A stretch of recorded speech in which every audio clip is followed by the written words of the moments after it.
Hey guys, aujourd'hui on se retrouve pour le premier thème de ma chaîne YouTube, donc qui va être les troubles de la santé mentale. Et donc la première vidéo de ce thème, ça va être les troubles anxieux.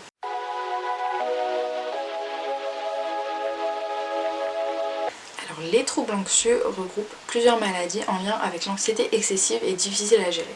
Cela peut être des attaques ou des crises de panique, des phobies, ou alors de l'anxiété généralisée, ou alors tout un tas d'autres choses en rapport avec l'anxiété. Il existe plusieurs qualifications de ces troubles qui varient selon les pays. Si l'anxiété ponctuelle est normale, c'est-à-dire par exemple être un peu stressé avant un examen, ou avant une rentrée scolaire, ou avant un événement particulier, c'est normal.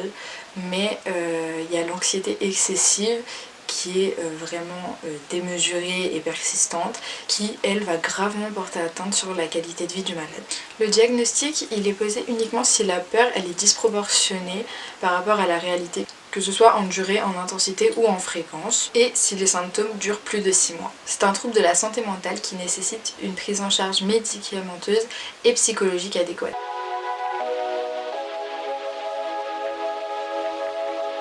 Alors on a le trouble anxieux généralisé. Le trouble anxieux généralisé ou TAG est un état anxieux qui n'est pas dû à un objet ou à une situation. C'est une inquiétude excessive à tout moment de la vie du patient et il a beaucoup de mal à gérer cette anxiété. En général, cette anxiété s'accompagne d'un état dépressif. Le trouble panique avec ou sans agoraphobie. Alors l'agoraphobie, c'est une anxiété liée à un évitement d'endroits ou de situations où on ne pourrait pas s'échapper ou bien où il ne pourrait pas y avoir de secours. Durant une attaque de panique, la peur est disproportionnée face à la situation qui en général n'est pas une menace. Avec le temps, une personne qui souffre de ce trouble va développer une peur constante de faire des crises, ce qui va affecter sa vie quotidienne et qui va amener à un évitement d'endroits ou de situations où une attaque s'est déjà produite ou où elle pourrait se produire.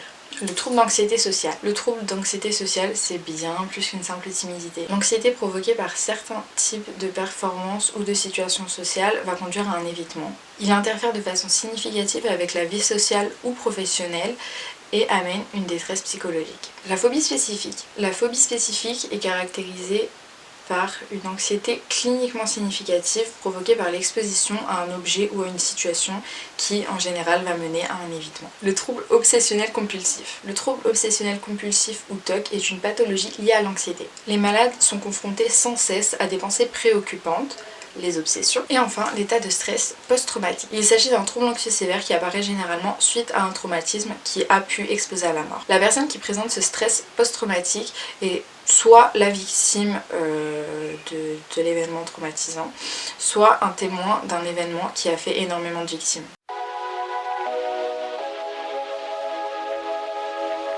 Sensation de peur, d'inquiétude ou malaise, palpitations cardiaques, sueur, mains moites, bouffées de chaleur, tremblements, souffle court, bouche sèche, sensation d'étouffement, douleur dans la poitrine, nausées, vertiges et étourdissement, picotement ou engourdissement des membres, troubles du sommeil, autres symptômes physiques variés.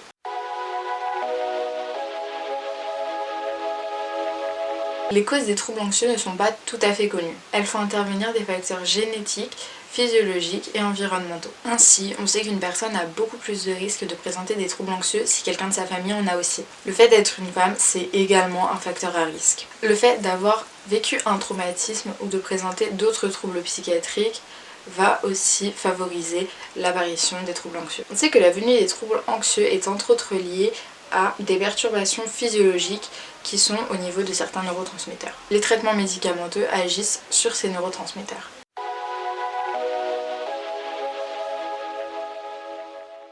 Avoir un rythme de sommeil régulier et des nuits suffisamment longues. Pratiquer une activité physique régulière. J'ai l'impression d'être dans une pub pour manger équilibré et tout ça là. Éviter la consommation d'excitants, donc de cannabis, d'alcool ou d'autres drogues. S'entourer et pouvoir être épaulé en cas d'anxiété trop forte.